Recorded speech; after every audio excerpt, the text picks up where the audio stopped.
Thanks, Jane. Phew, what a scorcher. Welcome to Wednesday's Look North. Coming up on the programme tonight. As the latest heatwave continues, a 5-kilometre fire, now declared a major incident, is still raging on the North York moors. And now commercial properties face possible water restrictions as reservoir levels continue to drop. It's an option within our drought plan. Obviously, it's something that we'd follow closely in terms of how the weather conditions change. We'll take a look at how the weather is impacting us. Also coming up tonight, NHS funding is withdrawn from 98-year-old Pearl. Her granddaughter says it's because she didn't die on time. And one of the toughest challenges for an endurance athlete. We meet Olympian Charlie Tanfield as he takes on the hour record. And it's been a scorching day right across our region, but will the summer heat continue? Join me for that detailed forecast.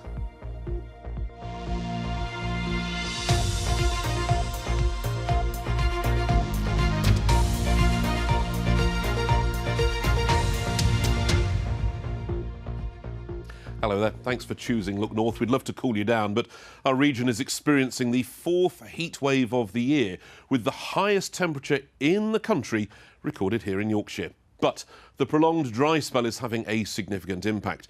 Right now, firefighters are battling a large fire on the North York moors, and they've declared it a major incident. We shall have the very latest from the scene for you in a moment. Yorkshire Water has said today it cannot rule out a hosepipe ban for commercial businesses if reservoir levels continue to fall. So let's remind you of where we are. The hottest day of the year, a whopping 33 degrees centigrade, has been recorded at Bramham Park in West Yorkshire, the hottest in the country. Heat health alerts have been in place across our region in North Derbyshire and North Nottinghamshire, which means there's an amber alert, which means there could be a risk to life. And the hot weather has also put on extra pressure on overstretched water supplies. Reservoirs in Yorkshire are now less than half full at 42.2%. That is the lowest on record for this time of year. The normal level is around 75%. So we'll be hearing from Yorkshire Water and also from businesses affected by the drought. But first, our reporter Johnny Reid has been at the scene of that fire and has sent this report from Fylingdales.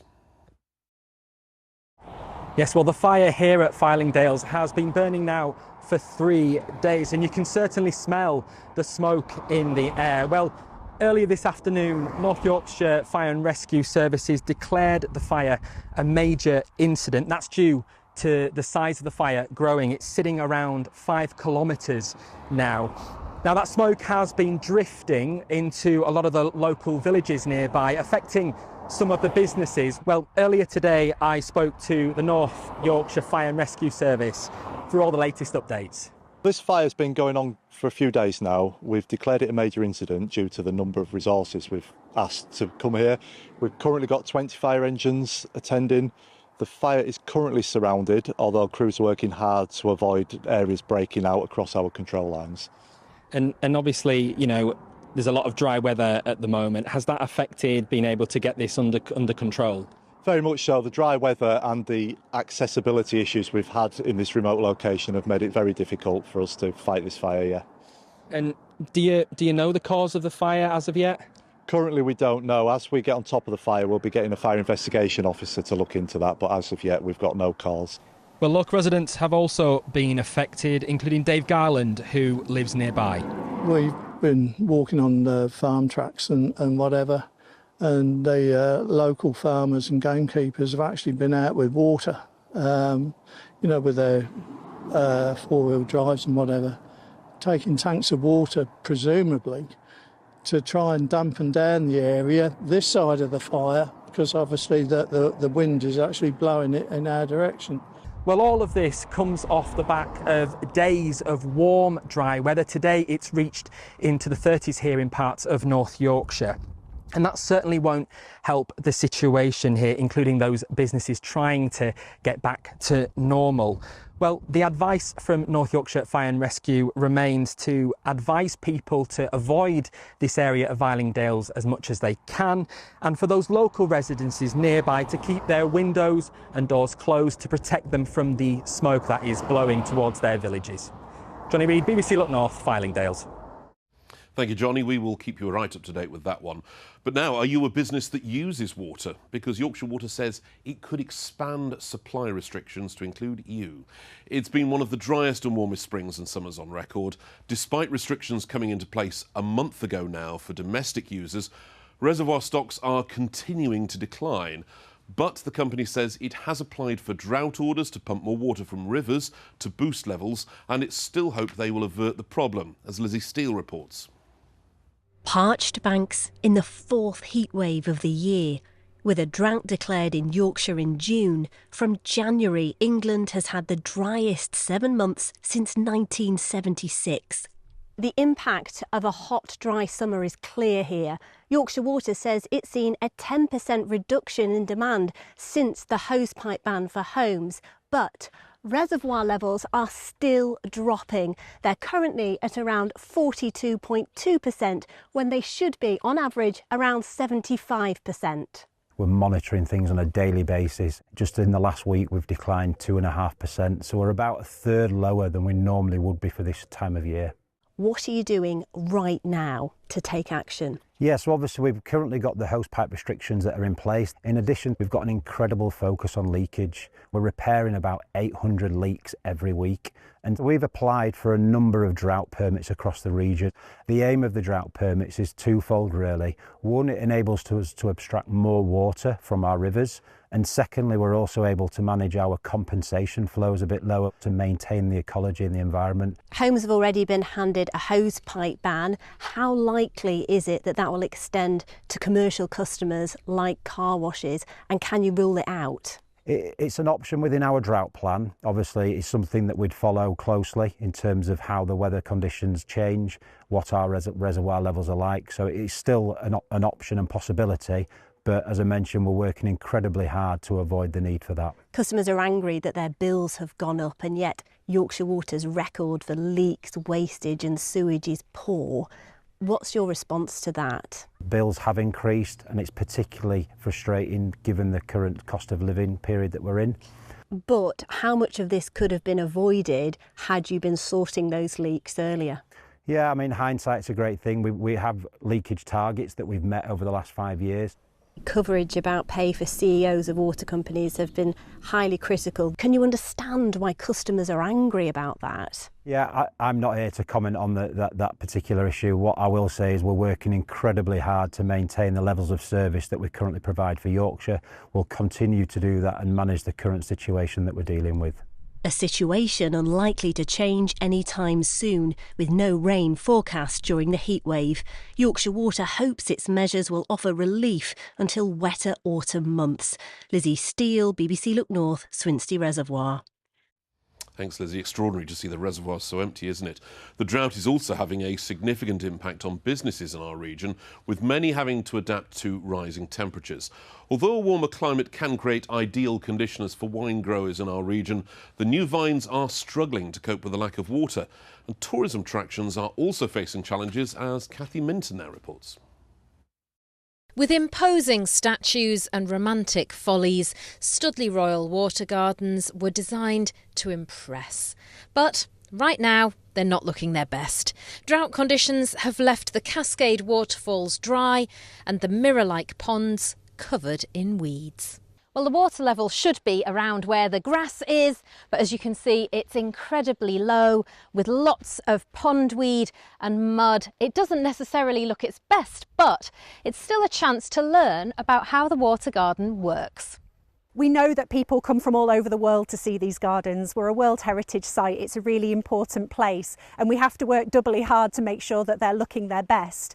What I would say is we do a variety of things for our visitors to help them understand why the gardens are looking the way that they are. It's something really out of our control to a certain extent because the gardens are fed from the river, but it means we get to explain why the gardens are so important, and part of the reason for that importance is that feeding from the river. We can't just turn on a tap and have them fill back up again. So if anything, it means that we can talk a little bit more about how the gardens were created and why they're so important.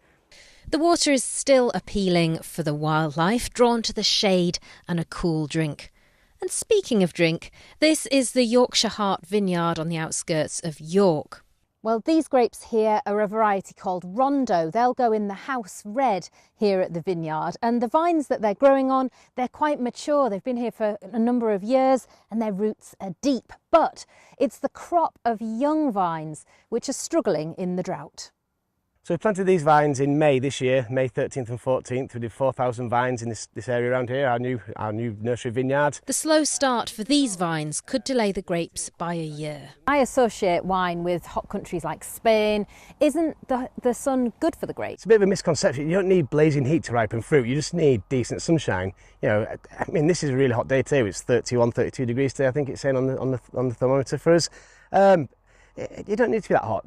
Just a general British summer will ripen fruit for us, especially the vines that we grow. We grow a lot of hybrid vines and peewee vines that are designed to grow in cool climate conditions. So we don't need blazing heat to ripen our fruit. We just need a good decent summer.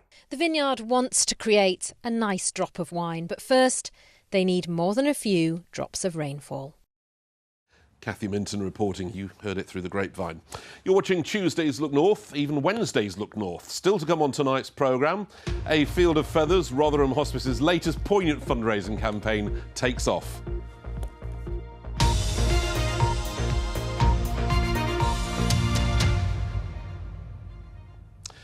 Now, a woman has accused the NHS of withdrawing funding for her 98-year-old grandmother's care because she didn't die on time.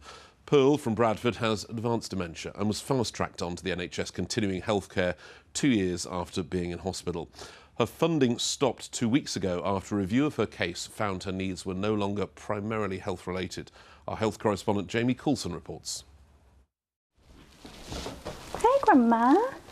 I've brought you a cup of tea. Yes. Pearl is 98 years old and has advanced dementia. Until 5 years ago, she was living independently, but is now bedbound at home and too frail to be moved into care. In June 2023, after a hospital admission for a urinary infection, she was fast-tracked onto NHS continuing healthcare, which pays for care where patients are deteriorating rapidly and nearing the end of life. 2 weeks ago, that funding was stopped after a review decided her needs were no longer primarily health-related. Nothing's changed. She's worse than when she was originally funded. She certainly hasn't got any better. It's just that she's lasted longer than was expected. So it feels unfair that the reason, essentially, that the funding's been withdrawn is that she didn't die on time. I don't know where I am.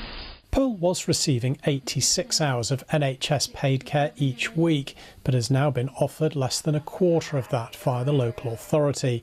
It means she no longer has someone to sit by her side overnight and will instead receive one 30-minute visit for toilet needs. The family will also have to contribute towards the cost, meaning they'll no longer have enough money to continue paying for extra private care.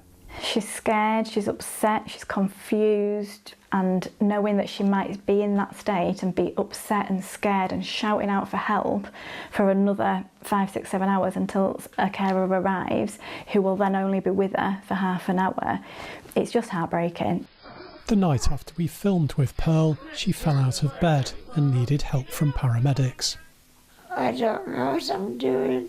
The West Yorkshire Integrated Care Board wouldn't comment on Pearl's individual case, but says it makes funding decisions in line with national guidance based on an individual's assessed needs, not their diagnosis or financial situation. It confirmed it is reviewing some of the issues raised here in line with its policy and complaints process.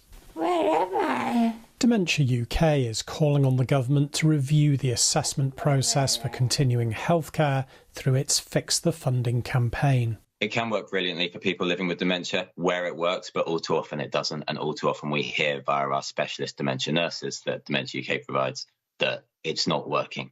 It doesn't assess cognitive and behavioural difficulties well, and it needs to be reviewed. I'll see you soon. The government has said that funding decisions for continuing healthcare are the responsibility of local integrated care boards, but that it plans to move more health services into the community to ensure patients receive the help they need. Meanwhile, Pearl's family say they just want her to have dignity with the time she has left. Jamie Coulson, BBC Look North. Well, Dan Harbour is from Beacon, an organisation which has a contract with the NHS to provide free advice to people navigating the continuing healthcare process. I asked him how unusual it was for funding to be removed. Well, sadly, we feel that it's becoming more typical, and that's been the case for a number of years now.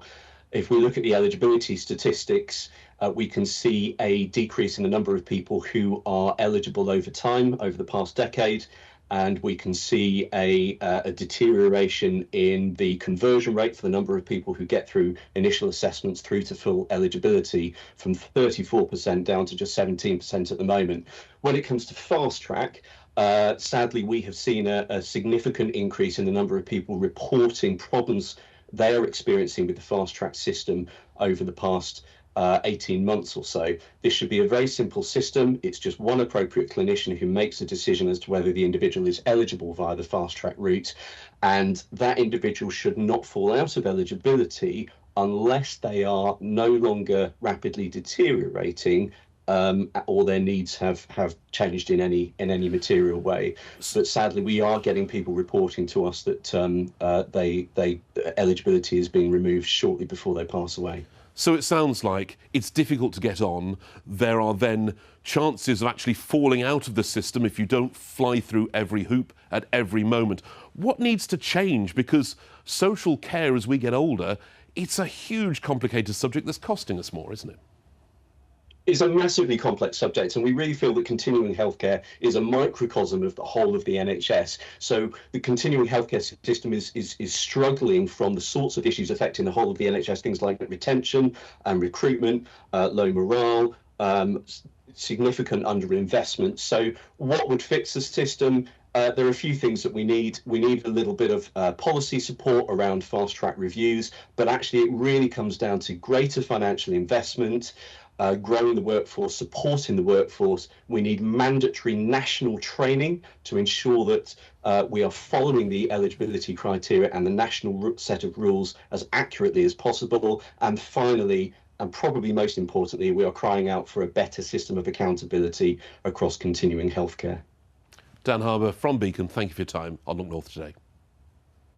Let's take a look at some of the other headlines coming into the newsroom. A man has been shot dead in Wakefield. Police were called to Doncaster Road at about 9:45 last night after a shot was fired from a vehicle near the BP petrol station. A man in his 50s was taken to hospital where he died from his injuries. Officers are searching for this blue-grey coloured Toyota RAV4, which they say had cloned number plates on. A man who set fire to cardboard and packaging during a night of unrest in Leeds could face jail. 47-year-old Caitlin Barbu from Bermontofts pleaded guilty to arson after chaos erupted in Hare Hills in July last year. He's already been convicted of violent disorder and appeared at Leeds Crown Court today, where his sentencing for both offences was adjourned until October. A man has appeared in court after a major investigation into a funeral directors in Hull. Last year, police removed 35 bodies and a quantity of ashes from legacy independent funeral directors after reports of concern for care of the deceased. Robert Bush, who's 47 and from Otley, is charged with 30 counts of preventing a lawful and decent burial and 30 counts of fraud relating to proper care of remains and return of ashes. He did not enter any pleas and he'll next appear in October. Now, a fundraising appeal by Rotherham Hospice has raised tens of thousands of pounds after a simple idea really took off. Sponsored by local company AES Seal and using the talents of local apprentices, hundreds of steel feathers have been sold to remember loved ones who've passed away. Kathy Killick has this wonderful story.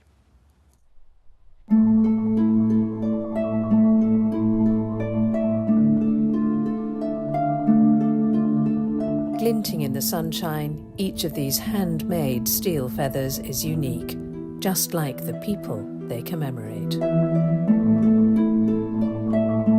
They're being sold to raise money for Rotherham Hospice and have been allowed to land in drifts in the beautiful grounds of Wentworth Woodhouse to form a meadow of memories. Anyone can buy a feather for a suggested donation of £40, and unsurprisingly, the simple tribute has proved very appealing. When it means something to you, it's incredibly powerful, and I think that's why this appeal has done so well, and so many people have decided to dedicate a feather because it is deeply personal to them. So almost £50,000 it's raised so far, which is absolutely fantastic, far more than what we had hoped for, and it's yeah, a fantastic amount. We're really, really pleased. The Rotherham engineering firm MTL put 9 apprentices to work to make the feathers and donated the steel, so all the money donated goes to the hospice. It's a project that's made the team very proud. Well, my job was to grind down the surface of the feather and create this texture, and to create it I sort of went over it like a match to create each grinding mark, which the sun can then bounce off, and it makes it look a lot nicer. They're all very different. You can't really get two the exact same, and I really like that.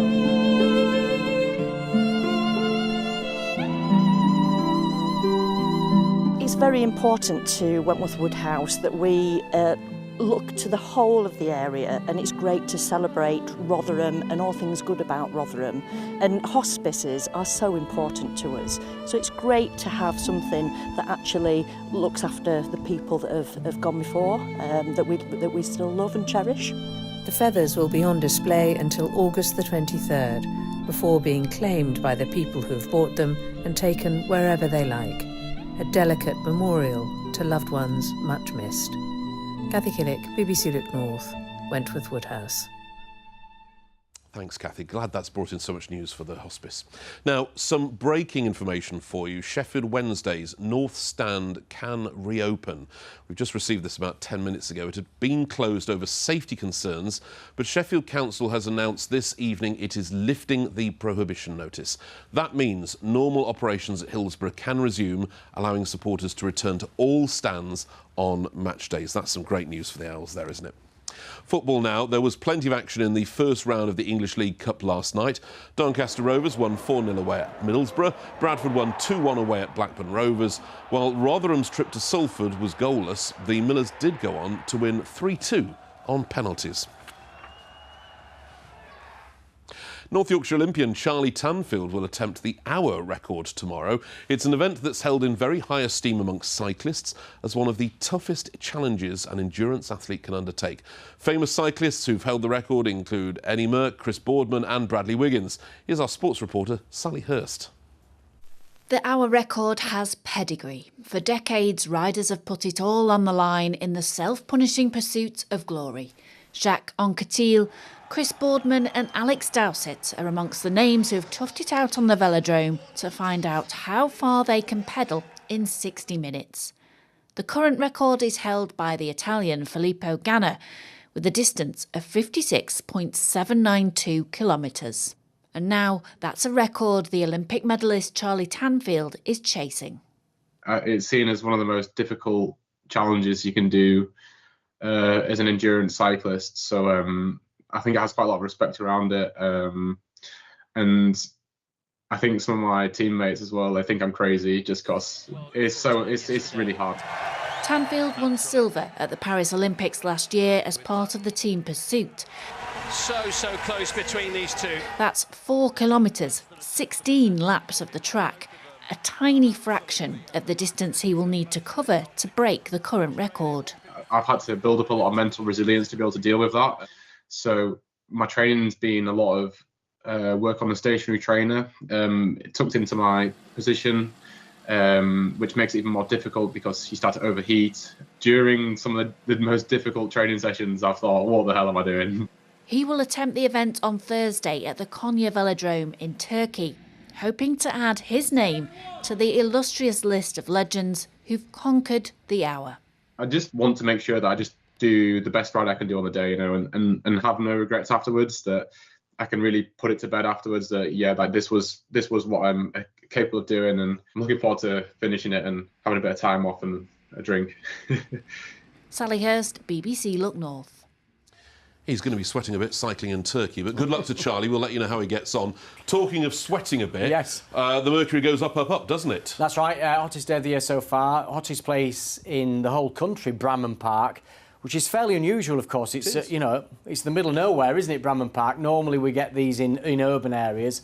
And it's also turned out to be the hottest August temperature since 2003 across the whole of the north of England. So plenty of stats there for you. Indeed. The other stat I think people are going to find concerning looking at those reservoirs, it's a long time since I've seen them as low as that.